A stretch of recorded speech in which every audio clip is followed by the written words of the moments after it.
It was the evening before Halloween, and all the engines were gathered around, ready and eager to start their annual tradition of telling ghost stories. The firelighter came to set the mood, and soon the yard was showered in a warm orange glow, creating an atmosphere ripe for spooky tales. The engines took turns telling ghost stories as the moon rose overhead, each trying to outdo the last. They were all enjoying themselves enormously. Even the big engines, who normally didn't have much patience for silly stories, beamed and laughed as Thomas and Percy imitated a ghost haunting an old mansion. Finally, it was Henry's turn to tell a story. He hesitated for a moment, and curiously looked over to Gordon and Edward, who appeared cautious at first, but then beckoned Henry on. "Tell it," whispered Gordon. "Go on, it won't hurt." "I don't know if I should," he whispered back. "It's up to you, Henry. It is scary," Edward replied quietly. "Are you going to tell the story or not?" James said. The other engines laughed, except for Henry, who looked a little uneasy. "Come on," Thomas and Percy said together. "Well, all right. Here it goes." And so Henry began. Many years ago, there was an engine who worked on a faraway railway. He was never given a name, or I should say, never lived long enough to be given a name.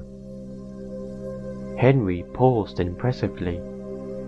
"You see," he continued, "all engines, when they are built, are friendly and hard-working. But once in a while, engines come out bad. And I'm sorry to say that this engine came out very bad indeed. No one knows how he came to be built, or what led him to do the things he did. But he left a path of destruction that haunts his controller to this very day." Thomas and Percy looked wide-eyed at each other.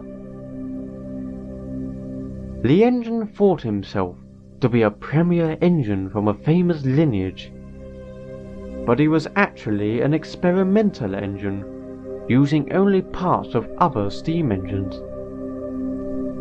The parts didn't fit together very well, and made him very mean-spirited, and somewhat unhinged. He was painted blue, but probably should have been painted black. It was not uncommon for the engine to insult the others, and resort to light sabotage, such as bumping them without warning and misplacing trains over small petty squabbles. He was also easy to anger and had fits of rage, taking it out on the trucks, and sometimes engines smaller than he was. One day he buffered up to one of these smaller engines and pushed him to the edge of the turntable well, threatening to knock him in if he didn't cater to his every whim. Edward suddenly gulped, as if a bad memory had flashed across his mind. The big engines were furious and confronted him about his awful behavior. "Stop bullying engines smaller than you," they said, but he wouldn't listen. He continued to play spiteful tricks, and threatened that if the big engines ever told the controller about it, he'd make them pay. The two big engines, thoroughly fed up, got up very early one morning, and met the controller at the station. They told him all about what the engine had done, but the controller's hands were tied since the engine was on loan. "I can't do anything but put in a report to the engine's company," said Henry, mimicking the fictional controller. "What happened then?" asked Toby.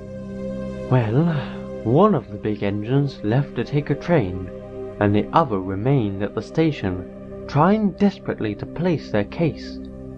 It is said that the bad engine was passing through the yard at the time and saw the big engine. Needless to say, he was immediately suspicious. He confronted the big engine in the yard and said, "I told you not to tell anyone. You'll get yours." The big engine just laughed, believing the engine only to be bluffing. Henry suddenly paused. Edward, Gordon and Henry all looked at each other. Gordon gave a motion of the eyes, encouraging Henry to keep going. "But," Henry said, "he was most assuredly not bluffing." The next day, the big engine was pulling an express train through the junction, when suddenly, and without warning, another engine careened into the back of his coaches. There was an awful noise, as wood and metal and stone splintered everywhere. But what was worse was as the noise of the wreck subsided, the screams of the passengers inside those coaches became louder and louder and louder. The other engine's eyes were glued to Henry. They didn't dare make a sound. The bad engine, knowing the big engine was just up the line, had intentionally missed a signal, and ploughed into the back of the express train to get even. The sight of it was awful. The 3 rear coaches were smashed to smithereens, and everyone inside those coaches— Henry gulped. Everyone inside those 3 coaches perished. The other engines gasped. The big engine screamed, "You killed my passengers! You killed my passengers!"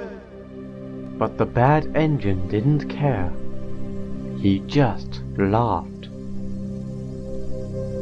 The controller came and, seeing the mess, sent the engine for scrap. If the controller had only listened to the big engines, the lives of those in the coaches might have been saved. So that is the moral of this story. Stand up to evil and fight until the very end, or the evil might just turn you into ghosts. Henry gave a loud whistle, making everyone jump. "Wow, Henry," James laughed. "That was a twisted story." I might have to keep the light on tonight," said Percy, and everyone laughed. Soon the engines began to leave the yard to get a good night's rest. Gordon, Henry and Edward, however, stayed behind.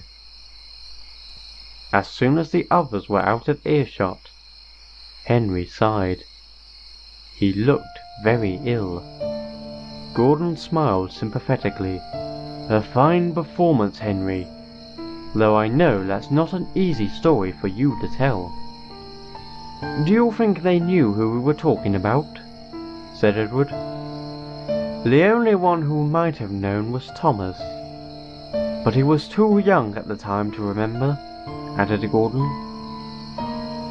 "You think 98462 was actually scrapped?" asked Henry. But Gordon and Edward didn't answer right away. The 3 looked up at the moon, feeling uncertain, but hopeful that the bad engine wouldn't come back to haunt them again.